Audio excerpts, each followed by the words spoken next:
আমি এই পৃথিবীর বাইরের কেউ না। না তো আমি একজন সাধু যে পাহাড়ে দীর্ঘদিন তপস্যা করে কিছু লাভ করেছি। না কাউকে ভুল বুঝিয়ে কোনো বানানো গল্পকে এবং সামগ্রী বিক্রি করার চেষ্টা করার জন্য এই ভিডিও তৈরি করেছি। কাউকে ভয় দেখানো বা কারো সম্পর্কে বিচার করার যোগ্যতা আমার নেই। আমাদের পরিচয় জানার মাধ্যমে আমার জীবনে পরিবর্তন এসেছে। নিজের অজান্তেই একদিন এ অজানা পরম আনন্দ অনুভব করি, যে আনন্দ যে কোনো পরিস্থিতিতে প্রত্যেক মুহূর্তে শান্ত অনুভব করায়। আমাদের জীবনে শান্তি ফিরলে দেশেও শান্তি ফিরবে। যেমন আমাদের ভালো এবং খারাপ কর্মের ফল আমাদেরই পেতে হবে, একই রকমভাবে আমাদের দেশের কর্ম দেশের প্রত্যেক মানুষেরই হাতে। দেশে শান্তি ফিরলে পৃথিবীতেও শান্তি ফিরবে। আমিও আপনাদের সকলের মতো একজন সাধারণ মানুষ। আমি সবকিছু নিজের মধ্যেই রেখে বড় হয়েছি। আমি কখনো ভাবিনি যে আমাকে একদিন আমার জীবনের অভিজ্ঞতা সম্পর্কে কোনো প্ল্যাটফর্মের মাধ্যমে আপনাদের জানাতে হবে। জীবনে এগিয়ে চলতে চলতে অজান্তে একটা সময় পরে এই পরম আনন্দ লাভ করি। প্রথমে এর মাহাত্ম্য বুঝিনি। এটা সম্পর্কে আমি 6 মাস আগেও কিছু জানতাম না। আজ থেকে প্রায় 1 বছর আগে আমি ভগবানে বিশ্বাস করতাম না। সময়ের সঙ্গে বুঝতে পারি কিছু না কিছু আছে। এখন বুঝতে পারছি অন্ধকার না থাকলে আলোর যেমন কোনো মূল্য নেই, আমি পাপ না করলে পুণ্যের কথাও ভাবতাম না। আমি আশা করি এই ভিডিও আমাদের জীবন পরিবর্তন করতে একটা গুরুত্বপূর্ণ ভূমিকা পালন করতে পারে যদি আমরা কিছুক্ষণের জন্য সবকিছু ভুলে গিয়ে কথাগুলি শুনে আমাদের বিচার বুদ্ধি দিয়ে বিবেচনা করে বোঝার চেষ্টা করি। ছোটবেলা থেকে এই শুনে বড় হয়েছি এটা কলিযুগ। এখানে কলির অর্থ অন্ধকার বা বিভ্রান্তি। কলির প্রভাব মানুষকে তার প্রকৃত গুণাবলী থেকে দূরে সরিয়ে নিয়ে যায় এবং অধিকাংশ মানুষকে অহংকার, লোভ এবং কামনার ফাঁদে ফেলে দেয়। এই যুগে জাগতিক সুখকে জীবনের চূড়ান্ত লক্ষ্য হিসেবে ধরা হয় এবং আধ্যাত্মিকতার গুরুত্ব চলে যায়। শ্রীরামকৃষ্ণদেবের কথা অনুযায়ী ব্রহ্ম সত্য, জগৎ মিথ্যা। আমাদের আশেপাশের তড়িৎ চুম্বকীয় ক্ষেত্রকে তো আমাদের চোখ দিয়ে দেখা যায় না, যন্ত্রের মাধ্যমে জানা সম্ভব। ভগবান যেভাবে আমাদের চোখ সৃষ্টি করেছেন সেভাবেই আমরা সবকিছু দেখি। ভালো খারাপের সংমিশ্রণে এই পৃথিবী। অজান্তে ভুল করতে করতে কেউ সবসময় ভুলের পথেই থেকে যায়। অনেক মানুষ আছেন সবকিছুর মধ্যেও যারা নিজেকে ভালো রাখতে সক্ষম এই যুগে, নিজের প্রতি সৎ থেকে এবং নিজেকে সত্য বলে। আমি যদি একটা মিথ্যা কথা বলি সেটাকে চাপা দিতে আমাকে 1000টা মিথ্যা কথা বলতে হবে, তারপর আমি 1000টা খারাপ কাজ করব কিছু না ভেবে। সময়মতো কর্মফল পেলে কোনো ভুল থাকলে শুধরে নেবার চেষ্টা করব। যেমন যদি আমরা কখনো ভুল ট্রেনে উঠে পড়ি তাহলে অন্তর্বর্তী স্টেশনে নেমে যাওয়াটাই বুদ্ধিমানের কাজ, দেরি হয়ে গেলে ফিরে আসতে তো বেশি সময় লাগবে। এই চ্যানেলের প্রথম ভিডিওর মাধ্যমে আমি সেই কথাগুলো তুলে ধরবার চেষ্টা করছি কিভাবে সত্য বলার মাধ্যমে রাগ, হিংসা, খারাপ চিন্তাভাবনা, অহংকার করা এবং খারাপ ভাষা বলা একটা ছেলে এই নতুন অজানা আনন্দের সঙ্গে পরিচিত হল। আমি যদি করতে পারি, আমার থেকে বয়সে বড় অনেক মানুষ আছেন, আমার মায়ের বয়সের মানুষ আছেন, অনেক দাদা দিদি আছে, ভাই বোন আছে, যে কেউ চাইলেই এই পরম আনন্দ লাভ করতে পারেন ভক্তির পথে গিয়ে এবং নিজেকে অন্ধের মতো বিশ্বাস করার মাধ্যমে। আমাদের সবার মধ্যে সবকিছু আগে থেকেই আছে, সব সময়, প্রত্যেক মুহূর্তে। শুধু আমাদের জানা এবং বোঝার মাধ্যমে সময়ের সঙ্গে আমরা সবাই এই পরম আনন্দ লাভ করতে পারি ধৈর্য রেখে, নিজেদের প্রকৃত পরিচয় জানার মাধ্যমে এবং এই পরম শান্তি অনুভব করার মাধ্যমে। যে আনন্দ সব কষ্ট ভুলিয়ে দেয়, সবাইকে আপন করে নেবার কথা ভাবে, পৃথিবীকে নিজের বাড়ির মতো মনে করে, প্রত্যেক মুহূর্তে অন্তরের গভীর থেকে আসা এক অদ্ভুত ভালোবাসার অনুভব করায়। জীবনে সংগ্রাম করেই এগিয়ে যেতে হবে, কিন্তু জীবন একদম সহজ হয়ে যায় সব মানুষ, সব জীবনের মধ্যে ভগবানের বিভিন্ন রূপকে অনুভব করায়। প্রকৃতি যে ভগবান এর রূপ সেটা অনুভব করায়। এই প্রকৃতিকেই নতুনভাবে দেখতে শেখায়। জীবনে কোনোদিনও হার না মেনে, নিজের ওপর বিশ্বাস রেখে, জীবনে এগিয়ে চলার মাধ্যমে, ভুল থেকে শেখার মাধ্যমে, সৎ পথে থেকে, নিজেকে সত্য বলার মাধ্যমে, টেকনোলজির এবং বইয়ের মাধ্যমে শিখে, চারিপাশের পৃথিবী থেকে শিখে, চিন্তা ভাবনাকে বিশুদ্ধ করে, কোনোদিন কারো খারাপ না ভেবে, নিজেকে ভালো রাখার কথা ভেবে সবাইকে ক্ষমা করে, বদলা নেবার মনোভাব ত্যাগ করে আমার আসল পরিচয় খুঁজে পেয়েছি জিজ্ঞাসার মাধ্যমে। যেন একটা উত্তর এর মধ্যেই সব লুকিয়ে ছিল। আমার পরিচয় পেয়ে আমাদের সবার পরিচয় খুঁজে পেয়েছি। বিভিন্ন রূপে মানুষের মধ্যে ভগবানের দর্শন পেয়ে চলেছি চারপাশে সব সময়। অনেকবার ভেবেছি বাড়ি থেকে দূরে পালিয়ে গিয়ে সন্ন্যাস গ্রহণ করে নির্জনে পরিবেশে সময় কাটাব, কিন্তু এখন বুঝতে পারি ওসবের মাধ্যমে আমি সংসারের কষ্ট থেকে পালানোর পথ খুঁজছিলাম, হার মেনে নিয়ে। পালিয়ে গেলেও ওই চিন্তা ভাবনা থেকে পালাতে পারতাম না, যা সব সময় মাথার মধ্যে এসে শান্তি ভঙ্গ করত। হয়তো এই আনন্দ খুঁজে পেতাম না যদি সংসার ত্যাগ করে পালিয়ে যেতাম। আমি বিশ্বাস করি জীবনে মা বাবার শিক্ষাই পৃথিবীতে বাঁচতে শেখায় এবং এগিয়ে যেতে সাহায্য করে। আমার জীবনে আমার মায়ের গুরুত্ব অপরিসীম। মা না থাকলে এত কিছু সম্ভবই হতো না। মা সেই ছোটবেলা থেকে এখনো পর্যন্ত অক্লান্ত পরিশ্রমের মাধ্যমে আমাকে বড় করেছেন। মা একটা কারণ ছিল সব কষ্ট মেনে নিয়ে থেকে যাওয়ার। অজান্তেই অনেক লোভ করে জীবনে এগিয়ে চলেছিলাম। আমার কাছে লোভের কারণ ছিল পরিবারকে ভালো রাখার সঙ্গে এই অবলা পশু পাখি, মানুষরূপী ভগবান যারা রাস্তার ধারে, স্টেশনে শীত, গ্রীষ্ম এবং বর্ষা উপেক্ষা করে বেঁচে থাকে, যাদের মধ্যে কেউ আমার মায়ের মতো, কেউ দিদির মতো, কেউ ভাই বোনের মতো, কেউ বা দিদা দাদুর মতো আমাদের দিকে সেই করুণ দৃষ্টিতে সাহায্যের জন্য তাকিয়ে থাকেন। ওদের পাশে থাকা, ওদের সঙ্গে নিজের তুলনা করে দেখতাম অনেক ভালো আছি, বেঁচে থাকার ইচ্ছে পেতাম। ছোটবেলা থেকেই আমার মধ্যে জানার আগ্রহ ছিল অনেক। স্কুল জীবনের শেষ এর দিকে টিউশনে ঠিক সময়ে মাইনে দিতে পারতাম না বলে চেষ্টা করতাম জিজ্ঞাসা না করে চুপচাপ বসে থেকে নোট লিখে বাড়ি চলে আসবার। যদিও টিউশনের স্যাররা খুব ভালো মানুষ ছিলেন, কিছু বলতেন না। আমার নিজের খারাপ লাগত কিছু জিজ্ঞাসা করতে, আমার জিজ্ঞাসার কোনো শেষ ছিল না। ছোট থেকেই আমি অনেক কঠোর শাসনের মধ্যে বড় হয়েছি। মাধ্যমিকের আগে পড়াশোনা করতাম শাসনে থাকার জন্য, মার খাবার ভয়ে। খেলতে যেতে পেতাম না বেশি, বাড়ির বাইরে কোনো বন্ধুদের সঙ্গে খেলা বারণ ছিল। মার খেয়ে খেয়ে মার খাবার ভয় চলে যাচ্ছিল বড় হওয়ার সঙ্গে সঙ্গে। ভেতরে রাগ জন্ম নিচ্ছিল। পড়াশোনা করতে আমার ভালো লাগত না। যতটুকু সময় পেতাম চারিদিকে ঘুরে বেড়াতাম আর নিজে নিজেই খেলতাম। মাঝে মাঝে লুকিয়ে বন্ধুদের সঙ্গে ক্রিকেট খেলতে যেতাম বলেও মার খেতে হয়েছে। বিকেলে নদীর ধারে মায়ের সঙ্গে বেড়াতে যেতাম। এভাবেই বড় হই। তখন মোবাইল অনেক দামি ছিল। টেলিফোনের বুথ থেকে মাকে ফোনে কথা বলতে দেখেছি। বই, খাতায় খবর কাগজের মলাট করার সময় যখন কোনো জায়গায় ওয়েবসাইটের ঠিকানা লেখা থাকতে দেখেছি, সেটা একটা কাগজে লিখে রাখতাম, এই ভেবে কোনো একদিন ইন্টারনেট ব্যবহার করে দেখব এর ভেতরে কি আছে। সেটা একটা আলাদাই আশ্চর্যের জিনিস ছিল আমার কাছে। ছোটবেলায় মোবাইলের দোকানে দাঁড়িয়ে থাকতাম কম্পিউটারে কি হয় দেখার জন্য। মাধ্যমিক এর পরে প্রথম স্মার্টফোন পাওয়ার জন্য পড়াশোনায় ফাঁকি দিতে শুরু করি। বেশিরভাগ সময় মোবাইল নিয়ে পড়ে থাকতাম।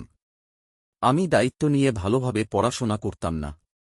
বড় হওয়ার সঙ্গে একটু একটু করে স্বাধীনতা পাচ্ছিলাম। সেই সময়গুলো সাইকেল নিয়ে ঘুরে বেড়াতাম, খেলতে যেতাম। বাকি সময় 2G ইন্টারনেট ব্যবহার করে বিভিন্ন ধরনের অ্যাপস ডাউনলোড করে কিছু না কিছু জানার চেষ্টা করতাম। গার্ডিয়ান কলের মাধ্যমে উচ্চ মাধ্যমিকে বসার সুযোগ পাই। কোনোভাবে পাশ করি বিজ্ঞান বিভাগ নিয়ে পড়াশোনা করে। 18 বছর বয়সের পর বাইরের পৃথিবীর সঙ্গে পরিচয় হতে শুরু হয়, কাজ শুরু করার মাধ্যমে।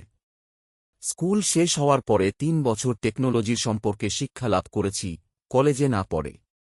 মা বাড়ি থেকে অনেকটা দূরে একটা শহরে বাড়ি ভাড়া নিয়ে থাকতে শুরু করেন কাজের সুবিধার জন্য। মা অনেক আগে থেকেই বিভিন্ন কাজের সঙ্গে যুক্ত ছিলেন। পরে একটা ব্যবসা শুরু করেছিলেন, সেই সূত্রেই একটা শহরে থাকতে শুরু করেন। কিছু মাস পরে আমিও বাড়ি থেকে মায়ের কাছে চলে যাই। 2020 সালে কোর্স শেষ হয়ে যায়। কোভিডের জন্য লকডাউন শুরু হয়। চাকরি পাওয়ার বদলে চাকরি চলে যেতে দেখেছি। ভাড়া বাড়িটা ছেড়ে মা গ্রামের বাড়ি চলে যায়। আমি ওই শহরে থেকে যাই এবং রাতে কাজের সঙ্গে সকালেও একটা কাজ জোগাড় করতে সাহায্য করেন একজন মানুষরূপী ভগবান। 3 বছর কাজ করার পর বুঝতে পারি এই রকমভাবে কাজ করার মাধ্যমে আমার ইচ্ছা পূরণ হওয়া সম্ভব হবে না। কারণ আমি স্বাধীনতা চাইতাম, নিজের কিছু তৈরি করার মাধ্যমে টাকা উপার্জন করতে চাইতাম। এই ভেবে একটা খাবার ডেলিভারি করবার ওয়েবসাইট তৈরি করে নিজের ব্যবসা শুরু করার জন্য একটা রেস্টুরেন্টে কাজ করার জন্য গিয়েছিলাম ওই শহর এবং কাজগুলি ছেড়ে। একটা সময় কাজ হারিয়ে বাড়ি ফিরে আসি। মা নিজের শরীরের কথা ভাবত না, মাকে ট্রিটমেন্ট দেবার জন্যে টাকার দরকার পড়েছিল। কাজ করার সময় মাসে মাসে শোধ করে দেব এই ভেবে কিছু অ্যাপস থেকে লোন নিয়েছিলাম। কিছুদিন আগে থেকে নেশা করা শুরু করেছিলাম। বাড়ির বাইরে থাকা কালীন সময়ে অনেক টাকাও নষ্ট করেছি। কাজ হারিয়ে যখন কিছু কাজ পাচ্ছিলাম না তখন বাড়িতে ফিরে আসি। তখন মাথায় কিছু লোনের চাপ ছিল। প্রত্যেক দিন ৮ থেকে ১০টা করে ফোন আসত টাকা শোধ করার কথা মনে করানোর জন্য। পরে বাড়িতে থাকার সময় নেশা করাই জীবনের সব হয়ে দাঁড়িয়েছিল। কোনোদিনও আমি ভাবিনি যে আমিও ওই রকম হয়ে যাব একদিন। আমি একটা সময় বন্ধুদের বলতাম এইসব খাওয়া ভালো নয়। সময়ের সঙ্গে ওই নেশার জীবন থেকে বেরিয়ে এসে কাজ করতে চাইতাম, কিন্তু কলেজে না পড়ার জন্যে আমার যোগ্যতা ছিল না, তাই কাজ পাচ্ছিলাম না। একটাই কারণ, কলেজে যাইনি। আর সত্যি বলতে আমার কারোর জন্য কাজ করতে আর ইচ্ছা করত না, কারণ আমি যেভাবে নিজের সততা দিয়ে অক্লান্ত পরিশ্রমের মাধ্যমে বেশি দায়িত্ব নিয়ে নিজের মতো ভেবে কাজ করতাম, সেরকম খুব কম মানুষই করবে এটা বুঝতে পারছিলাম। সময়ের সঙ্গে অনেক জায়গায় কাজ করে। ছোটবেলা থেকেই কিছু মাস আগে পর্যন্ত আমাকেও জীবনে অনেক সংগ্রাম এবং কঠোর পরিশ্রমের মধ্যে দিয়ে যেতে হচ্ছে, বাকি সবার মতো মৃত্যু সমতুল্য কষ্ট নিয়ে বেঁচে থেকে। কিন্তু এখন সব জেনে আর কোনো কষ্ট নেই, সংগ্রাম আছে। কখনো এত খারাপ সময়ের মধ্যে থেকেছি যখন মনে হয়েছে এই জীবন রেখে কোনো লাভ নেই। তবে জানতাম যে নিজেকে হত্যা করার মতো বা হার মেনে নেওয়ার মতো বড় ভুল আর হয় না। তাই ইচ্ছা থাকলেও সাহস হয়নি। মায়ের কথাও মনে পড়ত। সব দিক থেকে এত কষ্ট পেয়েছি, প্রায় সব সময় বলতাম ভালো লাগছে না। অনেকেই আজও সেই কষ্টের মধ্যে রয়েছেন। ১ বছর আগে আমি ভগবানে বিশ্বাস করতাম না। খারাপ সময়ের জন্য অনেক সময় ভগবানের উদ্দেশ্যে আমাকে খারাপ ভাষাও বলতে হয়েছে না জেনে। ক্ষমা করবেন যদি কারোর শুনে খারাপ লাগে। না জেনে বুঝে করা ভুলের জন্য আমি নিজেও লজ্জিত অনুভব করি এখনো। কাজে গিয়ে কয়েকদিন কাজ করে চলে আসতাম বলে বাড়ির লোক মনে করত আমার যোগ্যতা নেই। কয়েক মাস আগে বাড়ির লোককে খুশি করার জন্য কোনো কাজ ছোট নয় মনে করে সিকিউরিটি গার্ডের কাজও করতে যেতে হয়েছে। নিজের প্রতি বিশ্বাস ছিল এবং থাকবে। অনেক আগেই মন থেকে আমার বাস্তবকে মেনে নিয়েছিলাম। সমস্ত অতিরিক্ত লোভ ত্যাগ করেছিলাম। যা ছিল তাই নিয়ে খুশি ছিলাম। খেতে পাচ্ছিলাম তাই অনেক ছিল। অনেক কিছু করার চেষ্টা করেছি কিন্তু সফল হচ্ছিলাম না, কিছু না কিছু বাধা এসে উপস্থিত হচ্ছিল।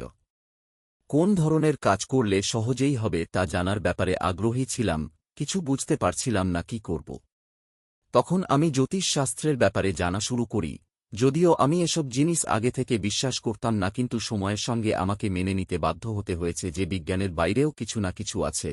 একটা সময় আমি বিজ্ঞানকেই সবকিছু মেনে ভগবানে বিশ্বাসী মানুষদের নিয়ে মজা করতাম। ইন্টারনেটের মাধ্যমেই জ্যোতিষশাস্ত্র সম্পর্কে সাধারণ জিনিসগুলো জানা এবং বোঝার চেষ্টা করছিলাম। জ্যোতিষশাস্ত্র শেখার মাধ্যমে আমাকেই আরও ভালোভাবে জানছিলাম সময়ের সঙ্গে। তখন আমি অবাক হলাম এই ভেবে যে এতদিন আমার জীবনে যা হয়েছে তা কিভাবে জন্মের সময়ে ওই গ্রহদের অবস্থান দ্বারা জানা সম্ভব। তখন থেকে আমার ভগবানের উপর ভক্তি এবং শ্রদ্ধা আরও জোরালো হতে শুরু করল। ছোটবেলা থেকে আমার সব কথা মনে আছে।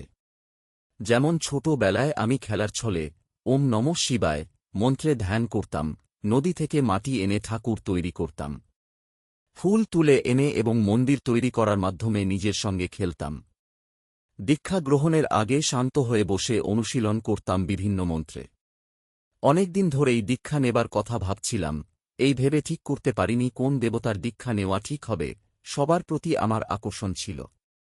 আশ্চর্যভাবেই দীক্ষা নেবার একদিন আগে ঠিক হয়ে যায় কোন পথে যেতে হবে আমাকে। ঠিক সময়ে গুরুদেবও আসেন জীবনে। দীক্ষা নেবার কারণ ছিল যদি ধ্যান করে জানতে পারি আমার জীবনে এত কষ্টের কারণ। রোজকার জীবনের এই কষ্ট থেকেই বেরোনোর পথ খুঁজছিলাম। প্রার্থনার মাধ্যমে জেনে না জেনে করা পাপ থেকে মুক্তি এবং কিছু পাওয়ার লোভে এই পথে আসা। জানতাম না ধ্যান কি। গুরুদেবের থেকে পাওয়া মন্ত্রে বাড়ির মধ্যে থেকেই আমার অনুশীলন শুরু হয়। ত্যাগ তো ছোটবেলা থেকেই করে আসছি। সব মেনে নিতে শুরু করলাম নিজের বাস্তব অনুসারে। নিজেকে ভালোবাসতে শিখলাম, লোভ করা বন্ধ করে যা আছে তাই নিয়ে খুশি থাকতে শিখছিলাম। রাতারাতি কিছুই হয়নি, কারণ আমি বুঝতে পেরেছিলাম অনেক কিছু ভেবেছি, করারও চেষ্টা করেছি, কিছু করতে পারিনি। ভগবানের কাছে কিছু চাওয়া আস্তে আস্তে ছেড়ে দিচ্ছিলাম, কোনোদিনও কিছু না পেয়ে। সবকিছু চাওয়া ছেড়ে দিলাম এই ভেবে যদি ভগবান থাকেন তিনি সবই জানেন আমাদের ব্যাপারে এবং এটাও জানেন কোনোদিন কারোর খারাপ ভাবিনি। দৃঢ়তার সঙ্গে নিজের আধ্যাত্মিক পথে এগিয়ে যাচ্ছিলাম, কারণ ছিল যদি কখনো আমার ইষ্টদেবকে দর্শন বা অনুভব করতে পারি এবং আরও জানতে পারি। প্রত্যেক দিনের জীবনে ব্যস্ত ছিলাম, হঠাৎ একদিন লক্ষ্য করি মুখের মধ্যে একটা হাসি বেশ কিছুদিন ধরেই রয়েছে নিজের অজান্তেই। গুরুত্ব দিইনি প্রথমে, কিছুদিন পরের লক্ষ্য করলাম এটা সব মুহূর্তে আমার মধ্যে রয়েছে, আগে কোনোদিনও আমার সঙ্গে এইরকম হয়নি। প্রথমবার অন্তরে ধ্যান করার মাধ্যমে এই পরম আনন্দকে আমার অন্তরের গভীর থেকে আসতে অনুভব করলাম। সবসময় সব পরিস্থিতিতে আমার মতো রাগী বদমেজাজি ছেলেকে শান্ত রেখেছে ভালোবাসা দিয়ে, যে আনন্দ সমস্ত সন্তুষ্টির থেকে হাজার গুণ ওপরে। কিছুদিন অতিবাহিত করার পর এই অদ্ভুত আনন্দের কারণ নিয়ে জানার চেষ্টা করার জন্য বেলুড় মঠে যাই কোনো মহারাজের সঙ্গে কথা বলার উদ্দেশ্য নিয়ে। ওখানে গিয়ে একজন মানুষের সঙ্গে পরিচয় হয় যিনি সিকিউরিটি গার্ড হিসাবে কাজ করেন। উনি একজন মহারাজের সঙ্গে কথা বলার সুযোগ করে দেন। মহারাজ বই পড়ার উপদেশ দেন।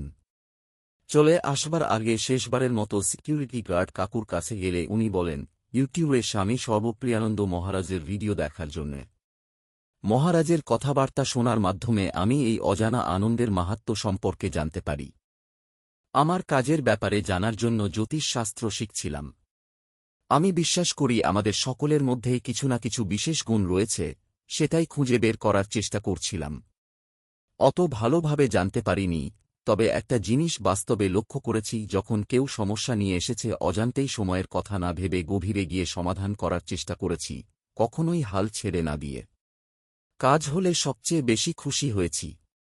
মানুষের কাছে দরকারে এগিয়ে গেছি, টাকা পয়সা নাই দিতে পারি, কারোর উপকারে লাগলেই খুশি হতাম, স্বার্থপর এর মতো নিজের খুশিটাই আমার কাছে সব ছিল। বর্তমানে এই পরম আনন্দ লাভ করার পরেও আমি চাইলেও স্বার্থপর থাকতে পারি না, বাইরে গেলে খারাপ লাগে।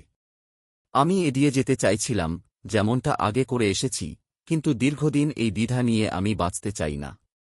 আমি এর আগে কোনোদিন এই জিনিস অনুভব করিনি বা এরকম হয়নি যে রাস্তায় মানুষ অজান্তেই হয়তো আমার দিকে তাকিয়ে রয়েছেন।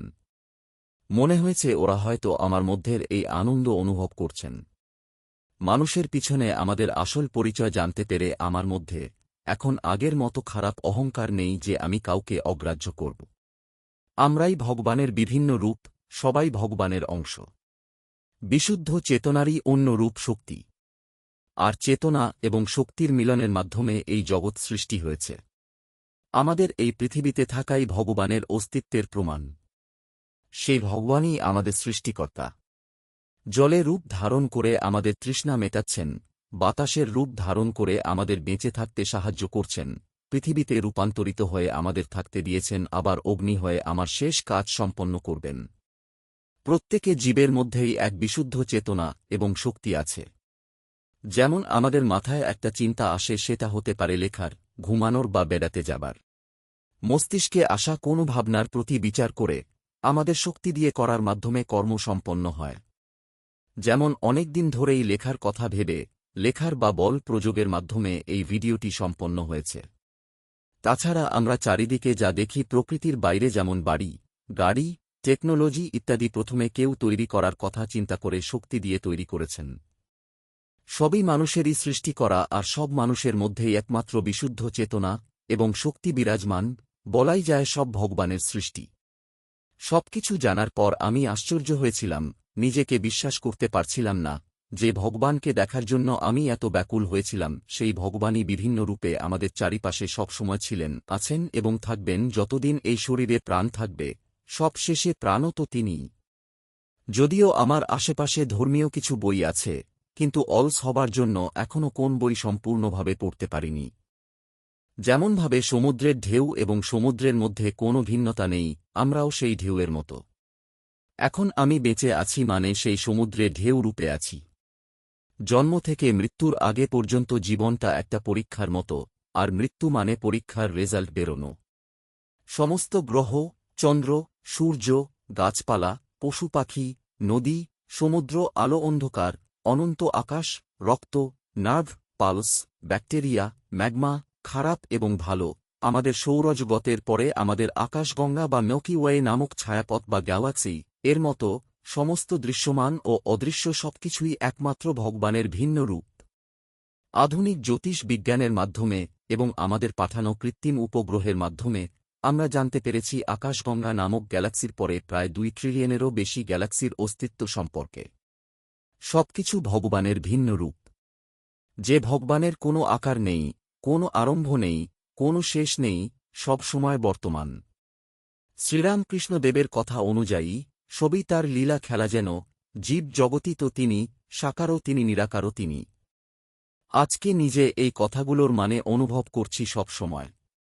আমি কাউকে জোর করে বিশ্বাস করতে বলছি না। আমাকে বিশ্বাসে মিলায় বস্তু তর্কে বহুদূর। শ্রী রামকৃষ্ণদেবের কথা একদিন আমি নিজেকে জোর করে বিশ্বাস করিয়েছিলাম এবং অটুট বিশ্বাস রেখেছিলাম বলে এই রূপ আনন্দ লাভ করতে সক্ষম হয়েছি। নিজেকে খুশি রাখার জন্যই লেখা এবং টেকনোলজির মাধ্যমে এই ভিডিও তৈরি করা, যাতে আমার মনে সেই দ্বিধা না থাকে যে আমি হয়তো অজান্তেই স্বার্থপর হয়ে বেঁচে আছি। প্রার্থনা করি আমরা সেই পরমেশ্বরের ভালোবাসা অনুভব করতে পারব। কিছু ভুল কথা বলে বা অজান্তে কাউকে কষ্ট দিলে ক্ষমা করবেন। ওম নমঃ শিবায়।